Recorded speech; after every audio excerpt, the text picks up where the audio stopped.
देव के फादर ने सभी को बोला कि कार के दरवाजे अच्छे से लॉक कर लो और चाहे कुछ भी हो जाए, कार के बाहर कोई भी हो, कोई भी बुलाए, बाहर नहीं जाना। तभी अचानक उसको दूर खेत में अपने दादाजी फिर से खड़े हुए दिखाई दिए। वो देव को और उसके भाई को अपनी तरफ इशारा कर कर बुला रहे थे। उनके चेहरे पर एक अजीब सी मुस्कान थी।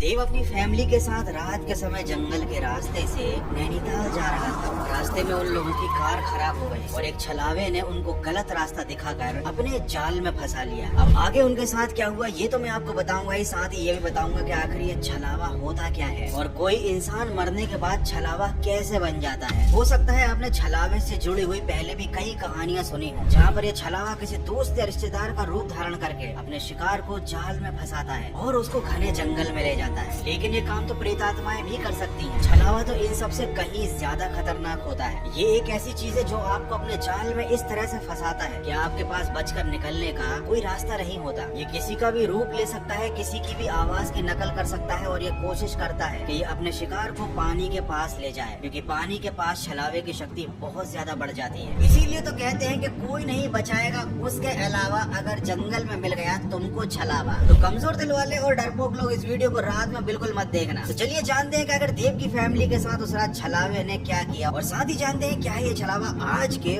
फाड़ू वीडियो में।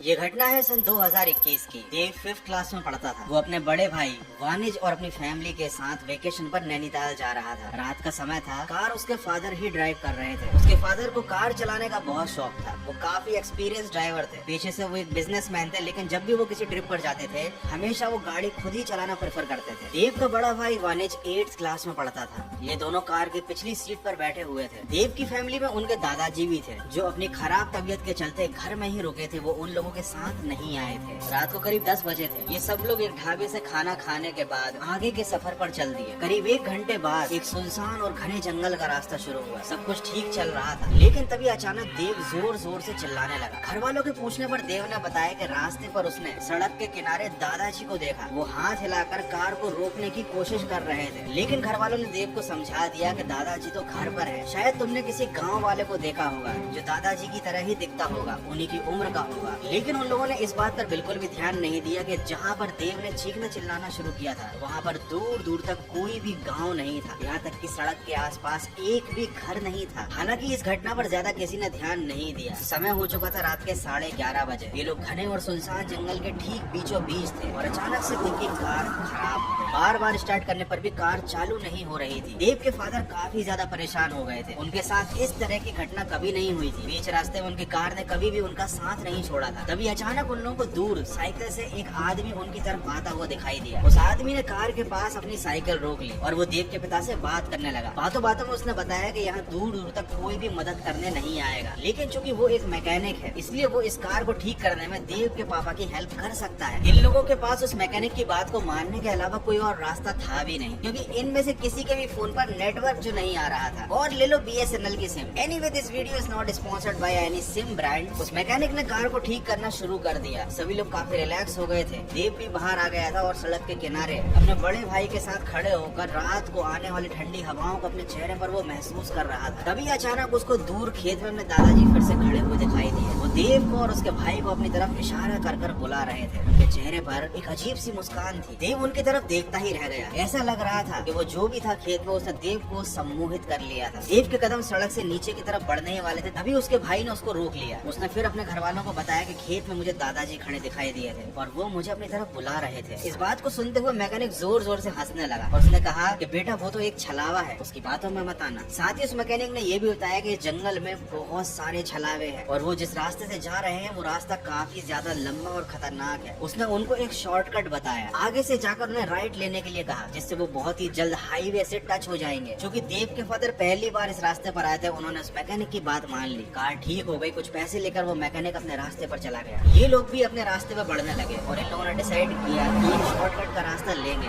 ताकि ये जल्दी से जल्दी हाईवे पर पहुंच जाए। लेकिन वो रास्ता इनको हाईवे की तरफ नहीं ले गया। आगे जाकर इन लोगों की कार कीचड़ में फंस गई और सामने एक बहुत बड़ा तालाब तालाब आ गया। आगे रास्ता बंद था। उस मैकेनिक ने इन लोगों को जानबूझकर गलत रास्ता बताया था और ये बात ये सब लोग समझ गए थे। देव के फादर ने सभी को बोला कि कार के दरवाजे अच्छे से लॉक कर लो और चाहे कुछ भी हो जाए, कार के बाहर कोई भी हो, कोई भी बुलाए, बाहर नहीं जाना। उन्होंने जैसे तैसे करके अपनी कार को टर्न किया और कीचड़ से निकाल लिया और जैसे ही वो वापस जाने लगे, उन्होंने देखा रास्ते में एक बूढ़ी औरत बैठी हुई है। उसने कार का रास्ता रोक रखा है। लेकिन आश्चर्य की बात ये थी कि देव की मम्मी को रास्ते पर कोई भी दिखाई नहीं दे रहा था। देव को उस रास्ते पर एक बूढ़ी औरत की जगह अपने दादाजी दिख रहे थे और देव के भाई को उस जगह पर वो मैकेनिक दिख रहा था। ये एक बड़ा अजीब सा छलावा था। ये सब लोग समझ गए कि ये जरूर कोई जाल है। लिटरली ये सिचुएशन बहुत ही ज्यादा खतरनाक थी। इस टाइम पर काम आता डोरेमोन का एनीवेयर डोर। भाई दरवाजा खोलो और सीधे अपने घर के अंदर आ जाओ। बट अनफॉर्चुनेटली उन लोगों के पास कोई रास्ता नहीं था, तो देव के पापा ने अपनी कार को फुल स्पीड में आगे बढ़ा दी। उस कार से कोई नहीं टकराया क्योंकि रास्ते में केवल छलावा था। सब लोग पसीना पसीना हो चुके थे। ये पूरी फैमिली बहुत ज्यादा डरी हुई थी। इनका अभी अभी एक खतरनाक छलावे से सामना हुआ था और वो छलावा इनको अपने जाल में फंसाकर पानी के पास भी ले आया था। ऐसा कहा जाता है कि छलावे की शक्तियाँ पानी के पास बहुत ज्यादा बढ़ जाती हैं। इस सिचुएशन से निकलने के बाद वो लोग रास्ते में मौजूद एक अच्छे होटल में जाकर ठहर गए और उन्होंने फैसला किया कि अब रात में ड्राइविंग नहीं करेंगे। सुबह होते ही वो सब अपनी मंजिल की तरफ निकल गए। लेकिन ये जो घटना इन लोगों के साथ हुई थी, ये वो लोग कभी भी जिंदगी भर भूल नहीं पाएंगे। छलावे की एक खास बात होती है कि वो कभी भी नजरें नहीं मिलाता। अगर आपको किसी भी व्यक्ति पर शक है तो आप उसकी आंखों पर गौर जरूर करना। अगर वो लंबे समय तक आपसे बिल्कुल भी आंखें नहीं मिला रहा, हो सकता है वो एक छलावा हो। आई होप कि इस घटना को सुनने में आपको मजा भी आया होगा और डर भी लगा होगा, क्योंकि गौरव भाई के डार्क वर्ल्ड में एवरीथिंग इज टेम्परेरी पर डरना इज कंपलसरी। तो भैया जो लोग बांधते हैं लाल कलावा, उनका क्या ही बिगाड़ लेगा छलावा। छलावे की कहानी तो खत्म हो गई, लेकिन अब जानते हैं कि आखिर कोई भी इंसान मरने के बाद छलावा बनता कैसे है। ऐसा कहा जाता है कि जब किसी इंसान को छल से मारा जाता है, उसका कोई अपना जिस पर वो सबसे ज्यादा भरोसा करता था उसे धोखा देकर मारता है, तो मरने के बाद ऐसी प्रेतात्मा छलावा बन जाती है। उसके पास किसी का भी रूप धरने की स्पेशल पावर आ जाती है। ये छलावे सुनसान जगहों पर, जंगलों में रात के समय ही ज्यादातर लोगों को अपना शिकार बनाते हैं। तो अगर आप रात के समय ज्यादा सफर करते हो और आपको लगता है कि कुछ भी गड़बड़ हो सकती है, तो भैया किसी भी पेट्रोल पंप पर रुक जाओ, किसी भी होटल में रुक जाओ, लेकिन रिस्क नहीं लेने का, क्योंकि ये छलावे केवल भारत में नहीं बल्कि पूरी दुनिया में पाए जाते हैं। हाँ, इनके नाम अलग अलग होते हैं। कोई इनको शेप शिफ्टर बोलता है, कोई इनको स्किन वॉकर बोलता है, तो कोई बोलता है छलावा। So that's it for today.